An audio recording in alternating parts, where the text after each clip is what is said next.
So here's Randy Lundeen, our local beekeeper and bee enthusiast.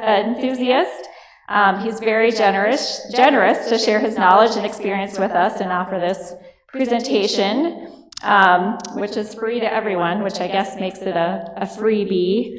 I have to credit my mother-in-law for that one. So, anyways, everyone, please join me in welcoming Randy.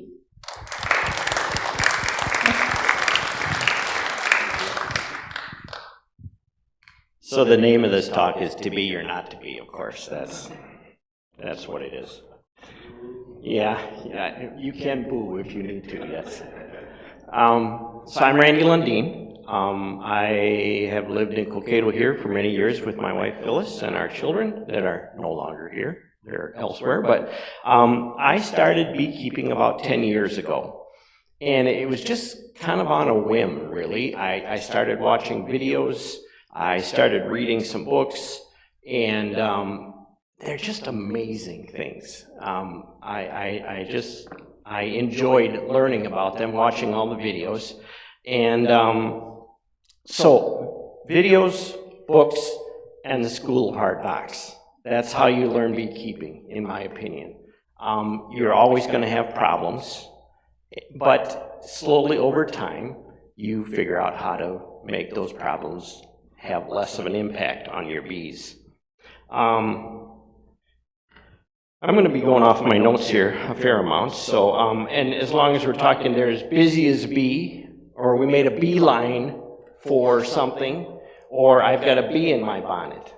And I can tell you from experience, if you have 4 bees inside your hood, there's no way to look graceful or dignified or anything as you're trying to get them out. So you're going to get stung occasionally. I find that usually when I get stung, it's my own fault. That I rushed in, I wanted to check a hive real quick. I maybe didn't put my gear on. I maybe didn't smoke them. I was rushing, and they don't like that. When I first started, I would actually swell up, just like where I got stung, but now I don't anymore, so I guess I've gotten used to it over time. I usually keep around 10 hives, 10 to 12 hives, and that varies on my successes or failures for the year. I've gotten to the point where I can split hives, and I do all right with that, so I can usually stay right around 10 hives by the time I'm into early summer. A bee yard is called an apiary. I keep my bees in 3 different places. I keep them out by the Crow River, out kind of by Mud Lake, which there's a lot of basswood out there, a lot of early wildflowers in the forest. And then I keep some in an organic apple orchard, and there's clover in front of that. And then I keep some within flying distance of town. And it's just kind of a variety.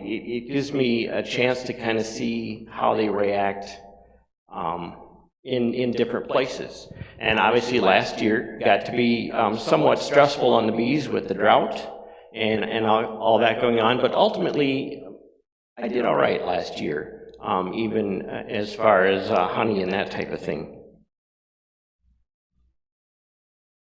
The hives kind of develop a personality. Some hives, and it's all based on the queen, and some hives will grow and make honey like crazy, and some just don't do as well, and some are downright crabby. If you get an angry hive, you'll know it, because they'll come after you. And even as you're walking away from them, they're going to follow you for a while. And unfortunately, the only way to fix that is to get rid of the old queen, replace her with a new queen, new genetics, and then all of her bees, all the old queen's bees will die off, which happens fairly quickly over the summer. They only live for about 6 weeks, 7 weeks during the summer. And then once the new queen is there, if she's a more calm queen, the hive will become more calm. So it's all based on the queen.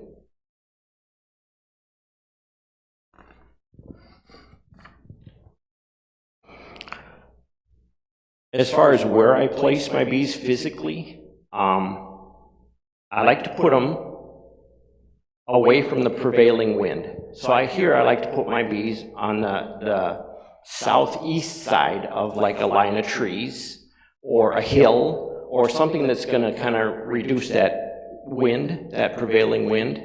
And I like them to get the sun early in the morning and start warming up early in the morning. They like to get out and start harvesting the nectar and the pollen.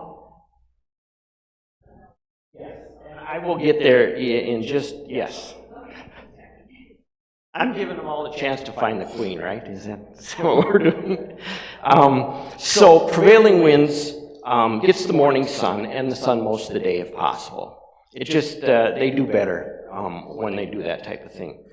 I'm going to just real quick explain a hive. So once we start looking at these, you'll understand what we're looking at. Bottom board. That's the bottom of the hive.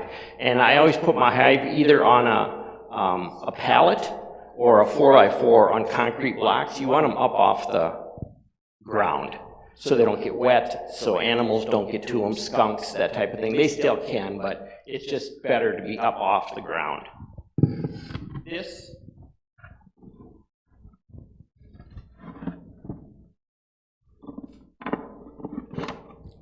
is a deep or a brood box.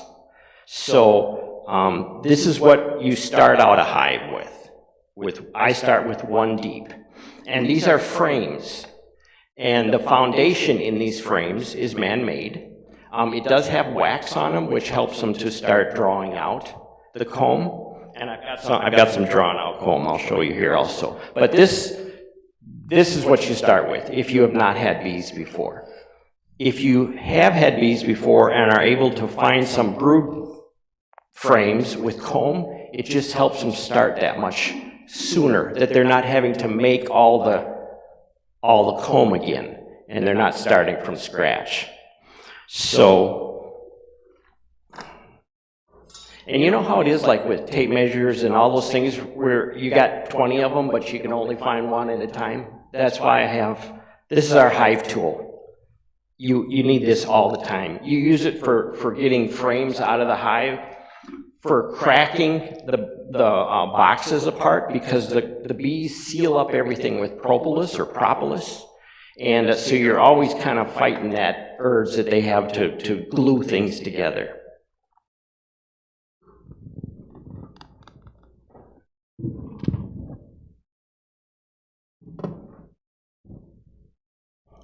This is a honey super. It's smaller. There are some people who use deeps for collecting honey. And I think the biggest reason not to use a deep for the collecting honey, they're just too heavy. They're incredibly heavy. These will weigh 45 pounds or so when they're full of honey. And the comb is drawn out on these frames. So this is a honey super frame. That's where I get my honey. That's where the bees put the honey. Some people like comb honey. I don't know if anybody here likes comb honey, but they like the comb actually in the jar with the honey. Then you use one of these frames without the foundation. And the bees will draw out both sides, and then you just cut the whole thing out. And that's how you get you cut it into pieces and put it in the jar with the foundationless frame. Am I making any sense here? Good. That's good. I should have put this between the deep and the honey super. I don't use these. This is called a queen excluder. What you can do is you can put these on above the brood boxes, and the queen won't fit through here. She's bigger, but the worker bees will. So they will come up, and it reduces your chance of having brood or eggs in your honey box. It's not a horrible thing to deal with, but you have to deal with it. You can't spin out your honey with the brood in there. It's just not very appetizing. When I feed my bees, this is the feeder I use. This just sits on top. This is when I'm feeding them syrup. In the spring, you're doing 1-to-1. You're doing 8 pounds of water to 8 pounds of sugar. No, I just reversed that. You're doing 2-to-1 in the spring, and 1-to-1. 1-to-1. 1-to-1 in the spring. Yeah. See? You're next. So, but that goes in here, and the bees get to it, and they feed through here.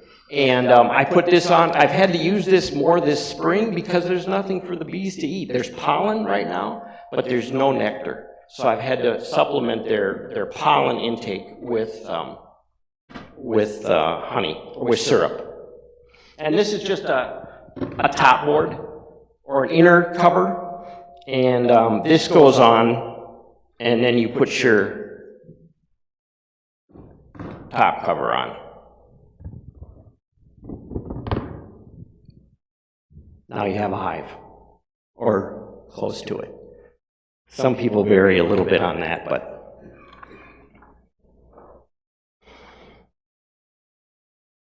I think we can go to the next picture.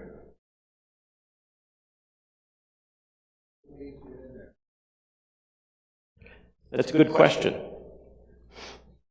They're going to get in when you have a new hive.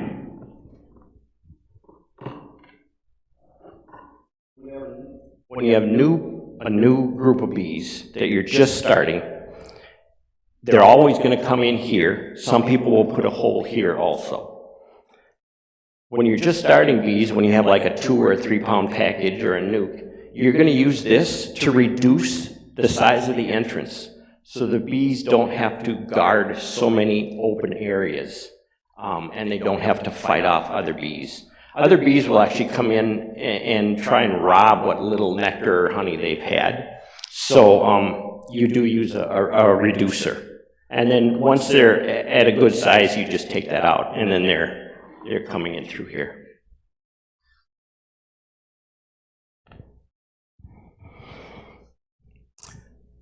I have come to love dandelions. I used to be a 2,4-D guy. And if I could spray it with 2,4-D, I did. I don't anymore. That's my backyard.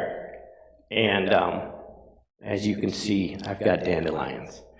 It's great pollen for early season. They can get some nectar from the dandelions. I think overall people say dandelion honey is not tremendous, but they really love all those dandelions, and it really helps them build up. The queen, when there's pollen coming in, the queen starts laying many, many more eggs.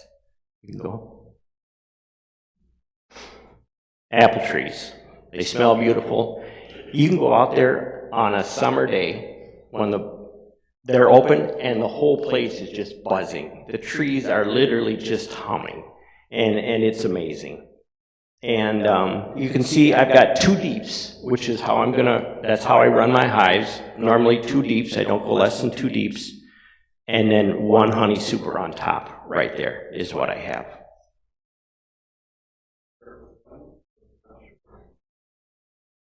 I do start with 1, and then add 1 when they get to population, yes. We can go to the next one. Okay. Here's the queen again. Where is she? You see her? The queen's much longer. She doesn't have the normal stripes on the abdomen that you would see. She's got a big bulbous thing on top of her head. So she's right down there towards the bottom. And what she is walking on is capped brood. So that will be worker bees very shortly. It takes about 21 days from an egg to a worker bee before they emerge. It's about 21 days. When the queen lays an egg, it looks like a little tiny grain of rice in the bottom of a cell that's standing up. After 3 days, it tips over, and then they start, just for a few days, they feed it royal jelly, which I'm not going to even try to explain what royal jelly is, but it comes from their hypopharynx, from glands, and that helps the larva get started. And then so after 3 days, it's larva. 6 days later, there's pupa, and then it's capped, and then 7 to 10 days later, it emerges as adults. A queen takes 15 to 16 days from egg to hatching, and a drone takes, or a male, takes 24 to 25 days. The queen is the only thing that gets fed royal jelly throughout her whole life, her whole growing stage, and that's what makes her a queen, is getting that royal jelly. That's like a 10-hour read on why they're queens and why they're drones, and it's pretty amazing. The drones, you can see, I don't know that I have a picture of a drone, but they're huskier than the worker bees. It's pretty obvious when you see a drone next to a worker bee. They're huskier, and in the fall, they just get booted out of the hive, and they're done. No men in the hive during the winter.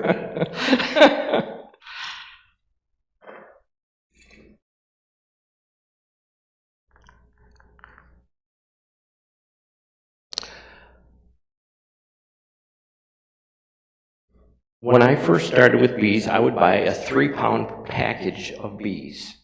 That means that you get a box that has a screen on 2 sides and a can of feed, syrup, and a queen in her own little queen cage within that box.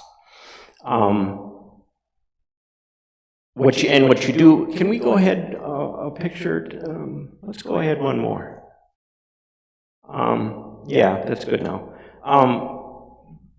So that's a box of bees. What I do now is I get a nuke or a nucleus. Those small boxes sitting on top, these hold 10 frames. A nuke holds 5 frames. And the advantage of buying a nuke versus a package of bees is that within those 5 frames, you get 3 frames of brood. So you're already that much ahead with your brood, and you get a queen, and then you get at least 1 frame of honey and pollen, and then usually an open frame, so the queen is always having somewhere to lay. And as those bees hatch, she automatically fills in those spots with new eggs. We can go ahead. There's where a nuke has been put into a brood box. Can you see the old frames versus the new frames there? You want to put that nuke right in the middle of the other frames. The bees like to work from the middle of a box and upwards is how they like to work. So that is a nuke that has just been put into a brood box.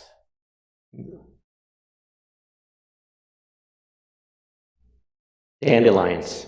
Can you see that? The bees have been so active coming into this hive that it's yellow from the dandelion pollen, and that's just amazing. I just think that's cool. We can go to the next one. Yes. Pointer, if you want to use that. Okay. The green button is the pointer, and then I don't know if these will change the size or not. You can try. Okay. Oh boy. Anytime I get next to electronic stuff, it's gonna probably start on fire or do something here soon. So, yeah. Okay, that works.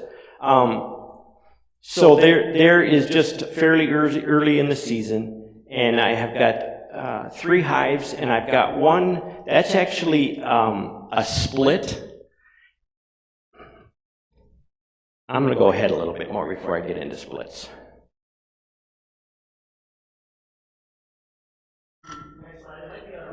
Yeah, probably. Okay, another queen. Does everybody see her? That's her right there. Some places, when you buy a queen, they do mark them. They'll take like a little spot of paint and they put it right there. And that's why it's easier to see the queen. I like to see the queen when I do a hive inspection, but it's not essential. What I look for eggs or larvae that has just hatched from the egg, because that tells me I have had a queen there within the past couple days. So it's nice to see the queen, and they're just beautiful. You know, they're walking around, and all the other worker bees are just taking care of her, and it's amazing. But you don't have to see your queen every time. And if you look at this, can you see the colors there? That is pollen. They put the pollen in the honey, in the comb also, and so that's pollen. We can go to the next one. Another one. Is there a queen there? There sure is. And you can see the pollen a little better. There's the queen. And you can see the pollen a little better. And you'll get yellow pollen and orange pollen and just every kind imaginable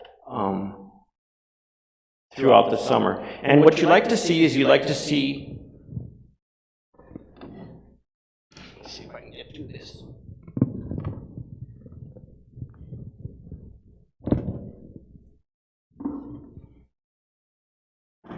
What you like to see is the brood kind of here, and then they will ring that with pollen, and then ring that with honey stores or nectar, and that's kind of what you like to see in your hive.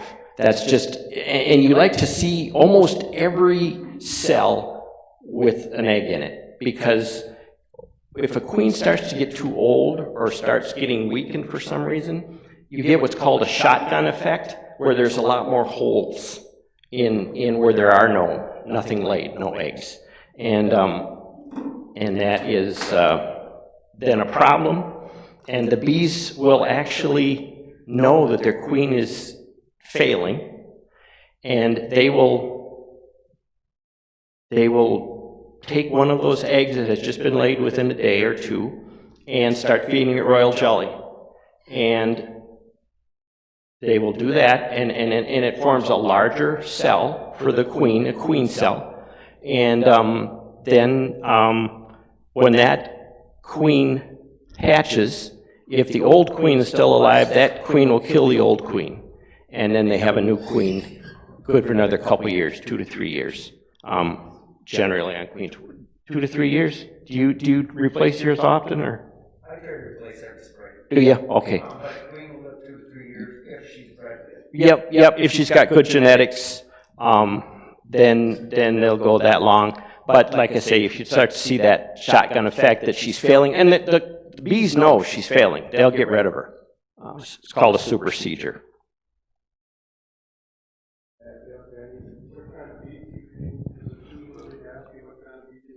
I have Italians and Carniolans. There's Russian bees, there's those are the two big kinds around here, but yeah. So you're not guaranteed, although, did I just go away? You're not guaranteed, but generally the guys who are breeding and selling these bees, they've got a pretty big yard, and generally it's probably going to be their drones, but not always. It's not guaranteed. We can go ahead, another frame. That tells you how different hives can react. So I got one there with 4 honey supers on, and a couple of them with 4 honey supers, a couple of them with 2 and 1, and I could do a better job of, you can if you really want to, you can try even out your hives a little bit. You can take a frame of eggs and brood from one and put it in another and make it more even, but I don't tend to do that. I would probably be more likely to replace a queen that isn't producing very well. But yeah, so that's That was a lot of honey off of it. I think I got 600 pounds of honey that year. That was 2 years ago. So that's a lot of honey. We can go ahead. It is a lot of work.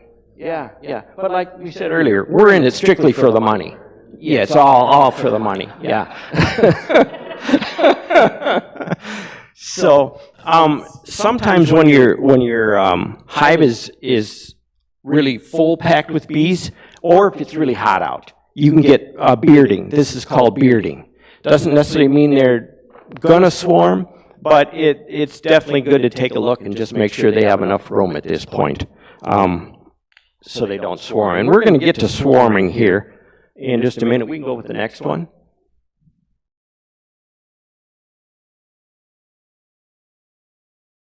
There she is. See?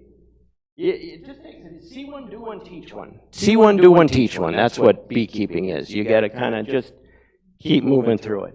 You can go with the next one.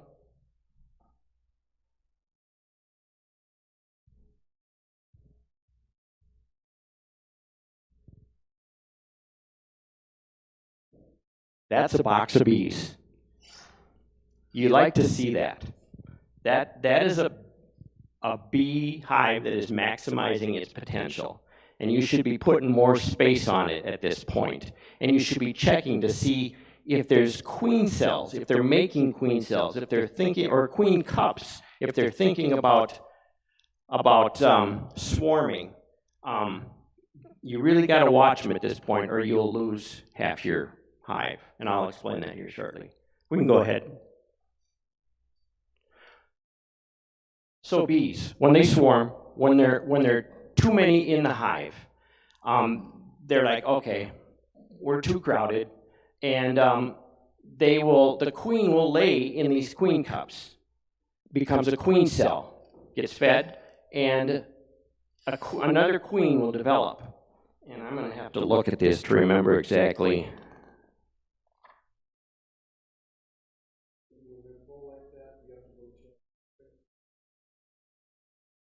No, you don't have to look. Well, you do. Yes, you do. In a brood box, you should. They're generally going to be in towards the center and not on the far outside frames. Those will generally be stores, pollen and honey. But you probably should. You probably should.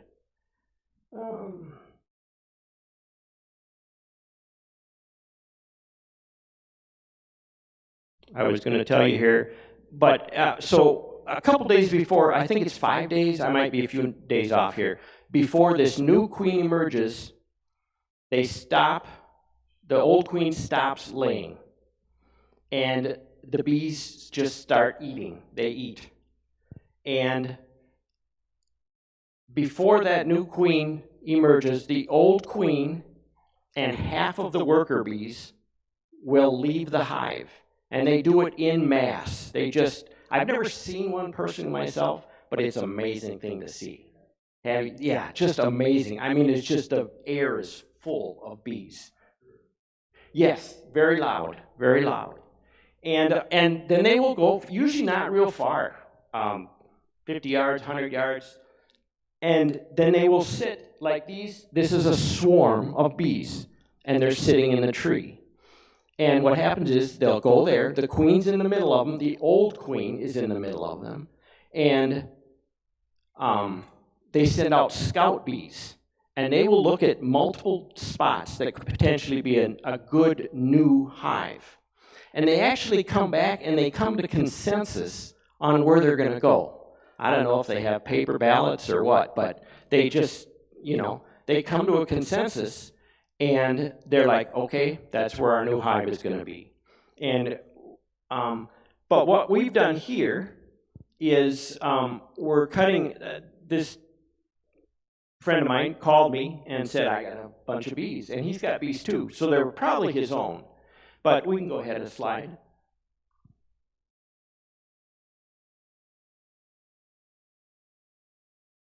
And of course, they got to be like 20 feet off the ground. Just makes it more exciting. That's just giving you a few pictures of it. So we're just cutting the branch that the swarm is on. You can move to the next one. It is so cool to see them. It's amazing to see them. Do you know, Teresa, are you able to play a video? Okay, we'll continue on to the next one. And this is why I'm not a photographer, but we'll see if this video works. This is once we got them down, we took the branch and put it in a box. And we don't necessarily need sound, but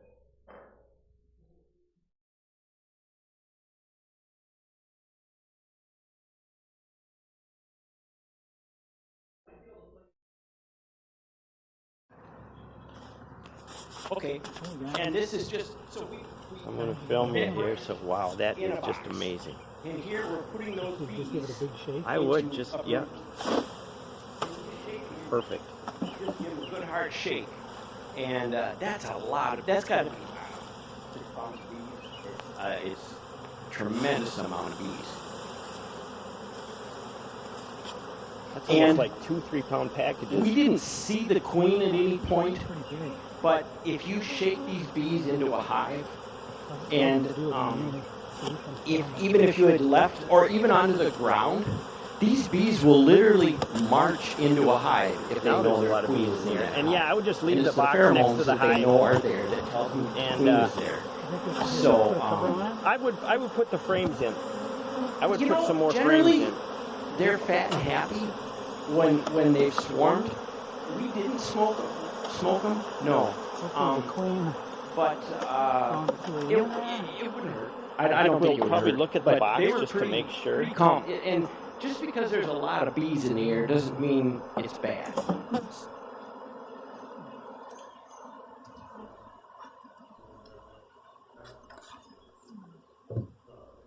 Okay, yeah. They're normally very calm because they fed, and they've got their queen. They're well fed and they've got their queen. So we can go on to the next picture.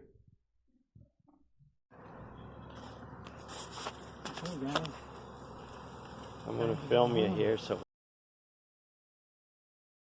Okay. So, swarms. Some people, if you go on YouTube, everybody has a video of them catching a swarm. You know what? Unless you live somewhere where there is a lot of commercial bees, they happen, but don't plan on catching 10 swarms in a year to get your bees. It just doesn't happen that often. I had somebody call me on one swarm last year, maybe 2 called me on swarms, and I went and got them and put them into my hive, or a hive. But it doesn't happen that often. I did catch one swarm. I happened to be closer to somebody who had more bees, and I did catch one of their swarms too. But if they're yours at that point, you don't have to give them back. So, honey harvest. This box, the honey box, the honey super, is a 10-frame super, so there should be 10 frames in there. What I do is I put 9 frames in my honey supers, and that allows the bees, I don't know if you can really see this, but it allows the bees to draw out the comb further, so it extends further. Like if you were to hold it like this, you can see that the comb is further out. And that makes it a lot easier to cut the cappings off. Now the pointer is going to be full of honey. That's another beekeeper thing, you're going to be full of honey. It's just the rules. But you can see how this one is further out. It's just easier to cut the cappings off and to get your honey if you do that. So I think I get about as much honey, but it's just easier to work. And I usually get about 50 to 60 pounds from an established hive. You're not going to get that your first year. And you maybe shouldn't take anything your first year because they need that for the winter. I leave around 80 pounds of honey in the 2 deeps for the winter. So that's what I leave for the bees to eat during the winter.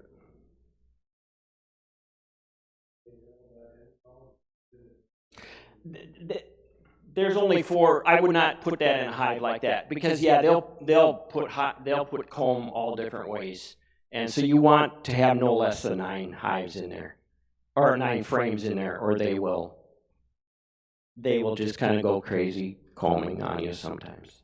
But we can go to the next one.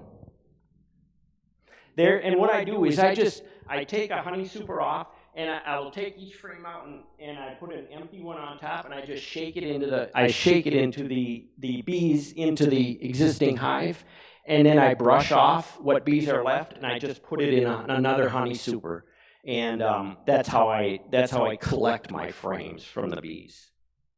We can go ahead. That's a beautiful frame, honey. It's just amazing. That's probably, I don't know, 2-3 pounds, probably a little more if it's drawn out further. But it brings joy to your heart to see those honey frames. We can go to the next one. That one is really drawn out. That's probably 4 pounds of honey in that one frame. That you're getting kind of greedy at that point. But you can see I stand this. I put this end into this yellow thing, and then I cut the cappings off into here. I think I've got a picture of that if we go ahead one more. So that's a hot knife. Some of the purists will tell you that you're ruining the honey that hot knife is touching. I'm not that much of a purist. It works well. It works really well to cut the cappings off. So the bees, they know when the nectar is 18 to 19% moisture, they know it. And because they've been fanning like crazy, they fan and make an air movement throughout the whole hive, and that dries down that nectar to 18%. And when it's honey, they know it, and that's when they cap it. So under those cappings is what we're going to spin out. And I will try and leave my boxes that I'm going to extract. I'll put them in the back of my covered pickup for a few hours to let them warm up, because as that honey warms up, it's going to extract better. It flows better. It's less viscous, and it flows better. So we can go to the next one.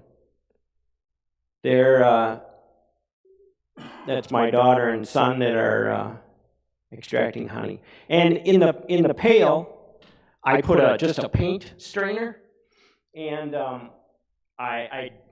the cappings drop into there, and you get an amazing amount of honey off of that too. And then I just let it drip out over a couple days. And a thing, yeah, a yellow thing, yeah. Man Lake would have, but this works really well. Really well. We can go to the next one. And here, like 5 years ago, after hand cranking and extracting honey, I realized I'm not as young as I once was. So I bought from Man Lake, I bought an 18-frame electric extractor, and it's a wonderful thing. You can put 18 of this size frame in there, and you put it, the bees actually angle the comb so it's angled up a little bit like this, so the nectar doesn't just run out. But then you put these this way so it extracts this way, and then you extract it, and then I run it 5-10 minutes depending on how viscous the honey is. And then I think I got a picture of it actually. You can go ahead one. Yep, you cut both sides. Yeah, and, I wasn't clear on that. Because you have that foundation in here, the man-made foundation, both sides have honey. So you'll cut both sides off. Yep. No, I do both. Yeah, I do both. And here's another one of those wonderful times is when you just open the extractor up and that beautiful golden honey is pouring out of there. Another thing that brings joy to your heart. And then I do strain my honey, which I forget the sizes now, 400, 600, but that's a little coarser on top, and then there's one underneath. So that's straining out any big chunks, wax, that type of thing. But it's not straining out your pollen, which pollen is good for you. They say that if you, take a tablespoon a few times a day of local pollen, that can help you with your allergies, and it tastes really good. And so we're not straining that out. So this is considered raw honey. It's really not heated, and it's not filtered. It's strained but not filtered. And in fact, apparently there's quite a bit of illegal honey that enters the states, and one of the ways they can determine where it's from is if the pollen is in the honey. But they filter it so there's no pollen in the honey, so you can't determine where it came from. So we can move ahead. And I fill my jars of honey. It's a great gift, Christmas gift for people. People love to get a jar of honey. So I think I get 1 pound 6 ounces goes into a wide mouth jar, pint. And everything, honey's all done by pounds. A gallon of honey is 12 pounds. So it's pretty heavy. We can move ahead. I don't know if this one will play, and if it doesn't, that's fine. But bees love to clean honey up. So these are wet hives. These are the hives after I've extracted the honey from the frames. I put them back into the boxes, and I have set these boxes out 300-400 feet away from the hives.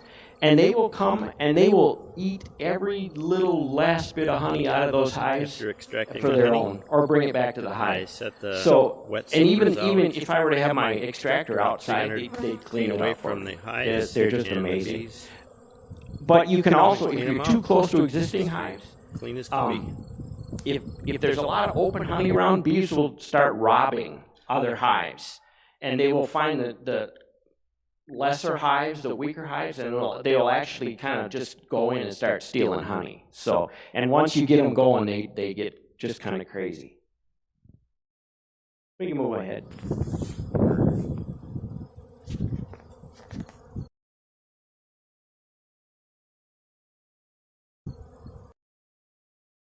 There's one where I have cut the comb out, and we're without the foundation, so I've cut the comb out, and then I've put it in the wide mouth jars there. Does anybody here like to eat the honey with the comb in it? People will chew it, chew it like a piece of gum. And I'm not a big chewing wax person, but a lot of people are, and that's good. We can move ahead. So I generally put my honey into, I used to put 5-gallon buckets. That's heavy. Now I go 3.5-gallon buckets. I'll put it in there. It will crystallize. It's going to crystallize. But I do have a blanket that goes around that doesn't go above 110 degrees. And that's below the heating point that would damage your honey. So it kills the enzymes if you go up 119 or somewhere around there, I think. Yeah. And then that's wax. Then I will melt the wax down and clean the wax up. And it's really pretty. It smells good. I'm up here smelling the wax. I better keep going here. So we can go ahead. So then I'll put it in a little, and I've sold some. I've tried to make a couple candles. I keep telling myself I'm going to keep trying to make candles, but I just don't get around to it. We can move ahead. Goldenrod. I use goldenrod as when I see goldenrod blooming, I collect my honey. Some people don't like goldenrod honey. Some people say it smells kind of like wet socks or old socks. But I let the bees have that. I extract my honey, and then the bees can have all the honey they want, all the goldenrod nectar that they want for their honey. So that's just kind of what I use as you can use whatever you want for your timeline for harvesting, but we can move ahead. So now we're just going to briefly talk about winter. I leave 80 pounds roughly. I'll put a sugar cake on top of a hive, under the top cover, and I'll feed them syrup in the fall just to make sure they have enough, because I don't want them to starve to death. And here you can see I've just put some, this hive was, in the spring, it was low on food, so I just put some dry cane sugar on top. On top of a newspaper, and they will eat that. And that's also it must be a pollen patty if I'm doing spring feeding here, but that's a nice looking hive there for the spring. That's a good hive. We can move ahead. Now you can't, I don't know if you can see this, but on a warm spring day, March, it's 40. The bees don't poop in their hive. And on a warm spring day, and if you look real close, all over in here, there's these little brown spots. And they do their cleansing flights. And I swear, you can hear these little woo-hoos as they're heading out of the hive after about 4 months. So, yeah. So, and if you're standing around them, if you open the lid, you're going to get covered. I have put tar paper, like roofing paper, around the hives in the winter, and I've also put blankets around too.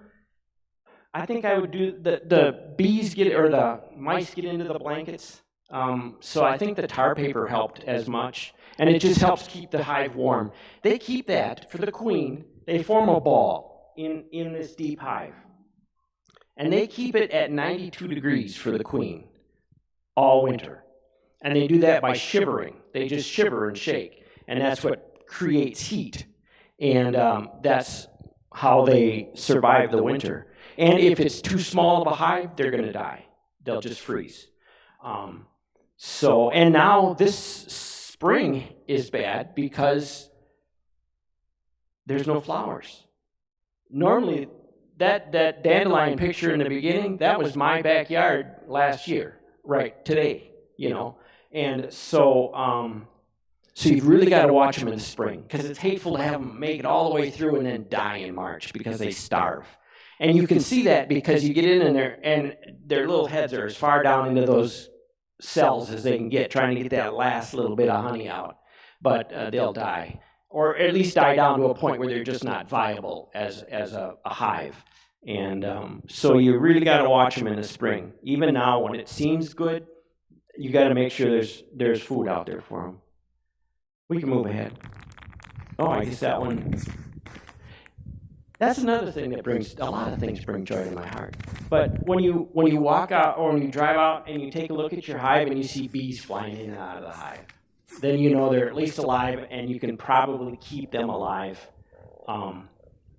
until real summer shows up, or real spring shows up.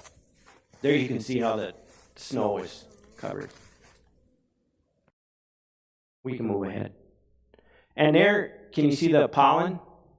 There's where they're bringing in pollen. They bring on their back legs, and I was watching a hive the other day, and they were coming in with so much pollen. They were coming in low, they were heavy, and they were coming in low and missing the entrance. They just, because they had so much pollen on them. But they were bringing in a lot of pollen. And that's just fun to see. And it's fun to, I think generally willow is one of the earliest as far as pollen, the willow trees. And yeah, so they're out looking early.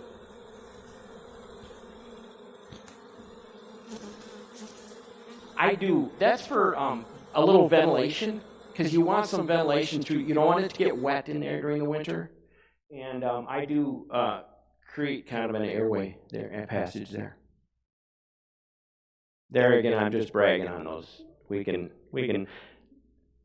Bees navigate based on like the horizon and what they see and what other bees have told them. And so sometimes, and I don't remember, I think I had split a couple of hives, and I had marked these hives just so they could see them. It was a different visual thing for them, so they were more likely to come in. And just briefly, when I split a hive, if you open a hive and there's queen cells in there, to make a long story short, you can take a number of frames with a queen cell, put it into one of those 5-frame nukes like that, and with enough bees, and they will take care of that queen cell until she hatches. Once she hatches, she will go on her mating flight. If she makes it back successfully, she will start laying eggs, and you've got another hive. That's a really short version of, it's called a walk-away split, kind of, where you don't, or you could buy a queen. You can buy a queen and they come in the mail, you know. But a walk-away split, you don't pay for a queen, all you do is pay for the box, really. So, you can go ahead. Okay, now I had to do this. I'm sorry, I'll apologize right now. A perfect day in the spring is when you get to open your beehive and work with them. You get to go metal detecting. We can go to the next one. Now I'm just bragging. That's an $18.94 half dollar, by the way. And we can go to one more. And that's a 1900 Indian head penny. And one more. And then you get to collect sap and cook sap. We can go to the next one. And you cook down maple syrup. And that is the perfect day. So you just got to check your bees, go metal detecting, and make syrup. Perfect day. Perfect day. You can go ahead. And I think that's probably the last one. There again, that's just early spring when they're just out and they're just really active. And you can see there where this is an upper entrance, it's just a 3/4 inch hole that I put in there. There might be one more, maybe not. Okay, there she is, the queen. It's all about the queen. That's what it is. But it's a lot of work. It's a lot of fun. My apiary I call Balm of Gilead apiary, which is actually biblical because it calms my soul to go out and take care of the bees. Sometimes you just go and you just sit and watch them, and it's good. It's a good thing. Okay, I'm done with that. I hope you guys learned something. I know I was kind of just going over all kinds of things there, but do we need another mic? Or should I just stand? I'll just stand right. Yeah, either that or you can ask the question. I better hand. You got a question? We'll go for questions now. I was going to ask you about if they'll eat maple syrup, but I was also wondering Yes. Yes. Yeah. They get to know You can be barehanded, and it's how you handle them. It's how you know your hives, and I am not to that point. I wear one of these when I do my hives. I wear this with a hood, and then my my gloves, and that's good. And maple syrup, no, you cannot give them maple syrup. It's bad for their gut. And that's one thing I didn't talk about was nosema, which is like diarrhea for bees. And it can really get bad over the winter. But in my syrup, I will put tea tree oil, lemongrass oil, and peppermint. And the tea tree oil is an antifungal, and that will help with the nosema, or it improves their gut health for the winter.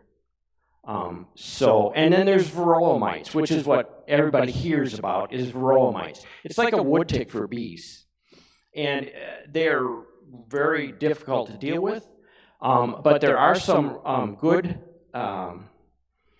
there's oxalic acid, that's in rhubarb leaves. And I have never done it, but there's people who will crush up rhubarb leaves and lay them on the top of the hive and let the bees kind of work through that, because the bees are going to chew it up and pitch it out if they don't want to eat it. So that oxalic acid naturally goes to the bees. It breaks down the exoskeleton of the mites, and they die. And there's another for the varroa mites. It's called Hop Guard. It's made out of hops, and there's formic acid. So there's a number of different acids out there now that work, that are considered organic, and you've got to treat them in the spring, and then before they're making the honey that you're going to collect, and you've got to treat them in the fall. And some of them you say you can treat while the honey supers are on. I don't think I would ever do that, but some of them now they say you can. So those are two big diseases or pests for the bees, and the varroa mites will weaken a hive, so their overall resistance is low, and they just don't survive the winter. Other questions? So you said that you don't use the queen isolator? The queen excluder? Mm-hmm. Yeah, is there a reason that you wouldn't want to use that? Or? During the summer, bees wear their wings out in about 6 weeks. The worker bees, they'll fly. They like to fly about less than a mile for their nectar, but they will fly 2 or 3 miles. But that's kind of the diminishing returns. They're flying so far, they're using so much energy. So they wear out in a hurry. And I don't know. I don't know for sure, but to me it seems like the bees are maybe going to wear out a little quicker backing up through that queen excluder. It's just a preference, I think, really. So if you're only taking honey from the smaller box. Right, I do not take any honey out of the brood boxes. Okay, so you're saying that the excluder going up and down. I guess I don't know exactly How it's wearing their wings out? Because they kind of have to squeeze through it. Okay.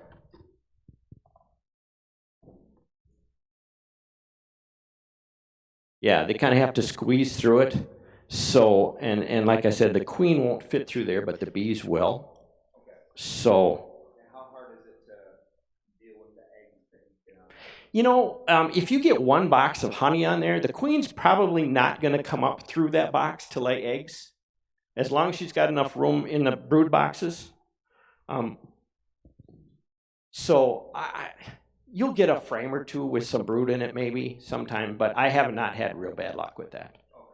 And that's kind of you got to figure it out thing, Yeah, if you're running 2 brood boxes, very rarely will Yeah. the queen make it up to Yeah, she should have enough room. Second brood box, they got that Houston rainbow pollen and all that. Queens don't like to run on honey. So Yeah. A lot of times they won't cross that honey. Yeah. So, but the big guys have to use them, just because they can't have brood in their honey supers there was a. How late is too late in the year to start your first hive? How late is too late to start your own hive? This year it's much. It's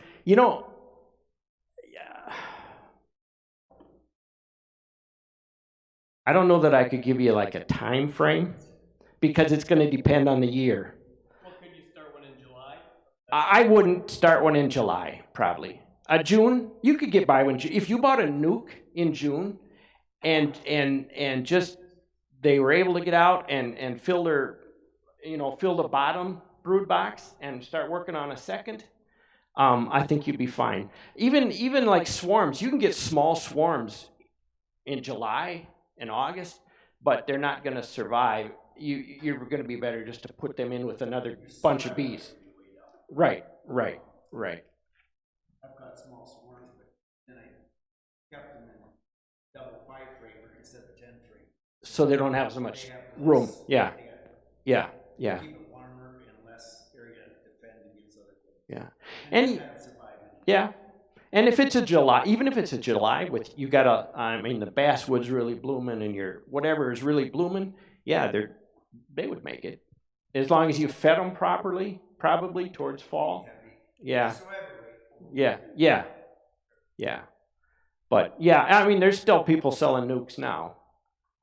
Generally, May 1st is your kind of your nuke pickup date, but it's been pushed back. And a lot of them around here, they do their bee yards in Texas, and that's where they produce their nukes, and then they bring them up here. What's your survival rate for winter? I had 7 out of 10 make it this year. Wow, super. So, and 3 years ago, I had 12 out of 12 make it. But then I was saying, I think my first 4 years, I lost my bees every winter for the first 4 years, and that's my fault. Probably some of it, a lot of it, just because you got to understand how to keep them healthy, how to treat the mites, how to treat the nosema, how to get enough feed in them, because you want to harvest that honey the first year. But the bees really need it. The bees really need it. You said the water and sugar mixture, one in the fall. Correct. Okay. Yep. So then that whole mixture fills one of those things per pack. Well, you kind of you what I do is I put a couple gallons in there and then I watch it to see how much of it, because if they don't need it, they won't eat it. But yeah, they'll generally just, and if they run it down, I'll lift a hive and say, well, that feels pretty heavy, but I try to err on the side of bringing them heavy in the winter so they got plenty of food. So, but yeah, that's what I'll do with those. How many here have bees? Or had? Yes. Was there another question? Uh-huh.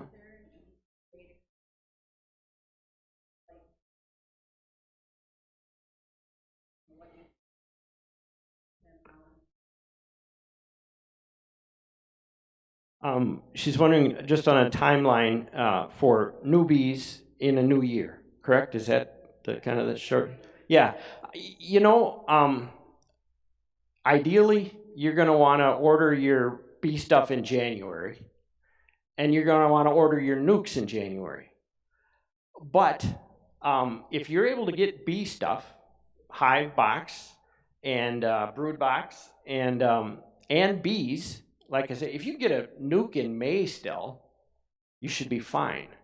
You're getting 10,000 bees and a queen is what you're getting, plus the brood that's in those frames, which that brood is going to hatch, and then you're quickly adding bees that are able to go out and forage. So There's still nukes available. there's still nukes. Yeah, there's still nukes. Yeah. As far as harvesting the honey, I do August, and they're still making honey then.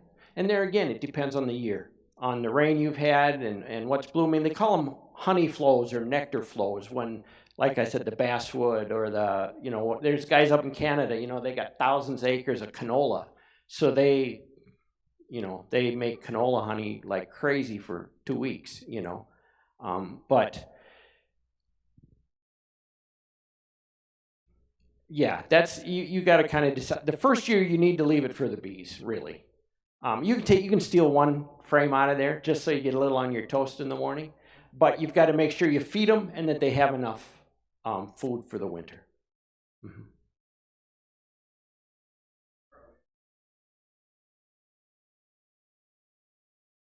18.5 miles.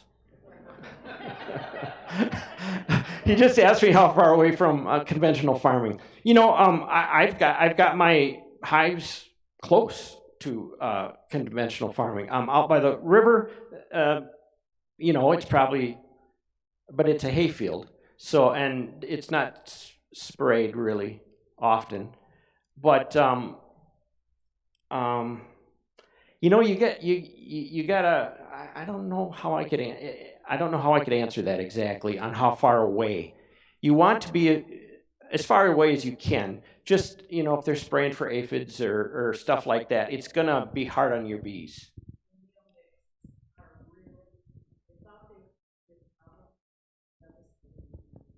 And I think what happens is, I think all of these things kind of come together and they weaken the bees, so they're just more susceptible.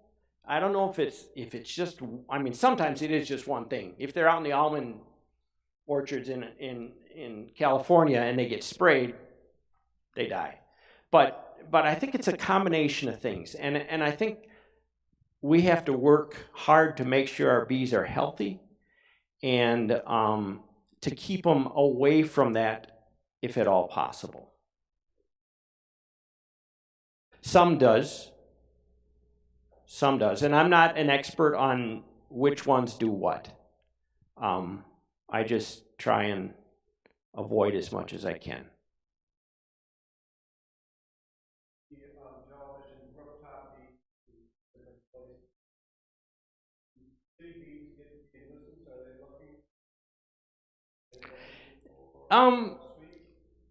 Yeah, they're always, and in town, there's a lot of flowers in town. Bees can do pretty well in a urban environment. A lot of cities require you, if you've got bees in a urban environment, they make you put a fence up like 8 feet in front of them, and then 8 feet high, so those bees go up right away. And it forces them up for a ways, so that you're not getting a whole bunch of bees in a small area. That's how I understand it. But yeah, I mean, there's New York City. There's rooftops that have beehives, which I don't understand, but they do it. And yeah, huh? You got to do it somewhere. Yeah. Right in town. Yeah. I really don't think so. But I've had a really crabby hive that I wouldn't want to head in town, but I didn't want to have that hive anywhere, So, but yes.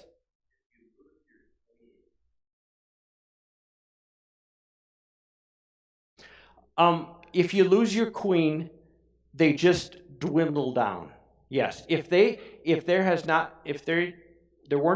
wasn't an egg there for them to start feeding royal jelly and start another queen, because they will make another queen as long as they've got eggs there, or 1 to 3 day old eggs, they'll make another queen. But if they're unable to, they just dwindle down as the existing brood hatches. And then as those bees die and go away, it just dwindles down to nothing. What you can do if you've got another hive is you put a piece of newspaper on top of the brood box and just poke a couple holes in it, and then put another brood box on top of that with that other hive, and they'll acclimate to each other. The pheromones, they'll acclimate to each other. So you can combine the hive and end up with one good, strong hive out of that. And in the spring, even if your queen didn't make it, that's probably what you're going to end up doing, unless you buy a queen, is just combine them. Do a newspaper combine with. It gives them a little time. Yep, they'll chew through that newspaper over a number of days, and by the time they've done that, they'll accept each other. Yeah.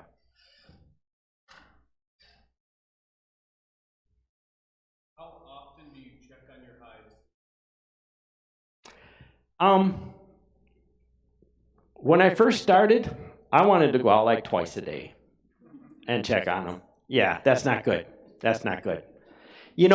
I'll take a peek inside mine once a week, and even that's probably too much. But if you're worried about swarming, you're going to have to look to see if there's queen cells, and it looks like they're getting ready to swarm. But, and sometimes you just, like in the spring, I just pop the cover and see how they look. If I'm seeing quite a number of bees, and if I lift a hive and it's heavy, it's got food in it, then you don't have to open them up as such. But I once a week and once every 2 weeks. During the middle of the summer, you just keep adding honey supers as they need them. You know, as they're filling one up, as one's full, then you put another one on top. And I will usually put a couple of new frames in too, because then they'll draw out those frames, and then you're always kind of replacing your frames because they don't last forever. So if you got 8 drawn out frames and 2 that aren't, then they're gonna draw those out, and it's kind of a way to keep going with those. I did. I didn't see any advantage to it. There should be enough. Are you saying like over winter? No, I'm saying like through the summer, like, don't have any room in this box, you gotta put another box on. Okay, for that thing. Yeah. I just start adding honey supers at that point because there should be enough room in the 2 deeps. And sometimes in the spring, I don't know if you do this, but I'll actually reverse a hive because usually by spring they're in the top box. So I'll put the top box on the bottom, I'll put the bottom box on top, and then that starts that upward movement again. And you ever, during the summer, do a reversal? No. Hmm. Okay. Yes. I haven't had much trouble with hive beetles. You know, one time, I forget who I got. I got one hive that had hive beetles, but that had just come up from Texas. It's a lot worse in the warmer states, in the southern states. I don't know if you've had any trouble with hive beetles, but I have. I've seen maybe a dozen of them in 10 years, but I haven't had a problem. So when you collect the honey, and you put it in the jars, do you need to do anything with it or Just put it in a jar and put a lid on it, and eat it. Yeah. I do make what's called creamed honey, and creamed honey, all honey crystallizes, and that's fine. Doesn't hurt it. Naturally does it. I kind of force. I actually buy some creamed honey, and I'll put 1 pound of creamed honey into 10 pounds of liquid honey of my own, and then I will mix that together, and I'll put it in jars, and I've got a spot that pretty much all winter stays 56, 57 degrees. And that forces, it will make, because I'm putting creamed honey in there, which is a smaller crystal, it's forcing it to make that smaller crystal. Some people like it. They like it to spread it on their toe. It spreads easier. It's a little more viscous even than, and some people don't like the big crystal. But natural honey is natural honey. You don't need to do anything to it. Yeah. Yes.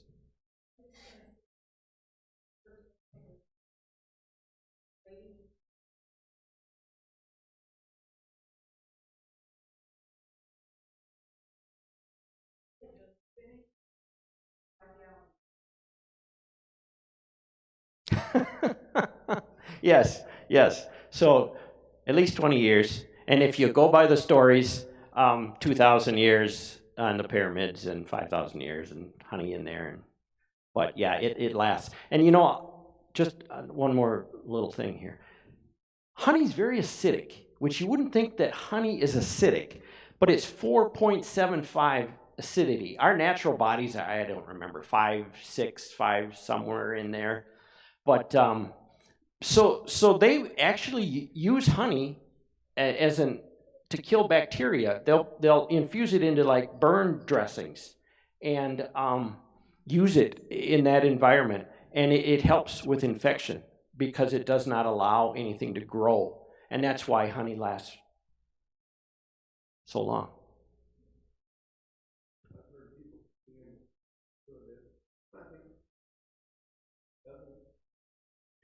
Keeping it in the freezer, my guess is it crystallizes, and I don't know why. There may be a reason out there, but it is not one I'm familiar with.